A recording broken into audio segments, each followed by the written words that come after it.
Remember the last time you dreaded going somewhere or having to do something you really didn't want to do? Do you recall how anxious you felt, even thinking about this looming obligation? It might have been giving a presentation, meeting an important person for the first time, having a job interview, going to a party full of strangers, or traveling alone to a foreign country. If you have a specific fear, just thinking about doing something related to that fear can be distressing. If you're afraid of flying, for instance, you could be anxious and worried for weeks before taking a necessary flight. And if you have health anxiety, you might feel very anxious and upset waiting for medical test results.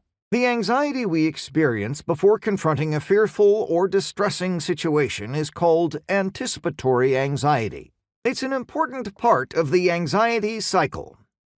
You're reminded of the party you're going to tonight. You worry about how anxious you'll feel. You feel a rise in your anxiety. You decide to avoid the event. If you worry about how anxious you'll feel at a future event, like a party where you'll have to meet people, and you think you need to impress them, you'll experience a rise in anxiety as you worry about the event. The anxiety can become so intense it drives you to back out of the obligation altogether. Because of this process, anticipatory anxiety is responsible for causing much of the limitation and reduced quality of life we see in anxiety. Many of the people I've treated tell me their anxiety during anticipation was much greater than the anxiety they had during the dreaded event. That is, thinking about doing it was much more distressing than actually doing it. This was Jessica's experience. Her anticipatory anxiety was so great that she felt defeated before she even got started. Jessica's story. Anxiety became a significant problem for Jessica as she approached her first year of college. Leaving home for the first time is traumatic for many 17- and 18-year-olds, but it was especially difficult for Jessica because she was shy and introverted by nature.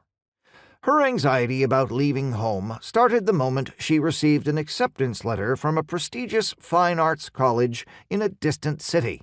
Although several months away, she experienced an acute anxiety attack as she read the letter to her parents. Her heart raced, her hands shook, her mouth went dry. She felt dizzy and lightheaded, and she felt breathless, as if not able to get enough air. She had to sit down to finish the letter, and her voice became so faint her parents could barely hear. At one point, Jessica felt detached from the moment, with the strange feeling that somehow this moment was not real. But of course, she knew this was no dream. She was actually reading an acceptance letter. She had been admitted to the college of her dreams, and with a scholarship that made her acceptance of the offer all but inevitable. Everyone would think she was out of her mind if she turned down this once-in-a-lifetime opportunity.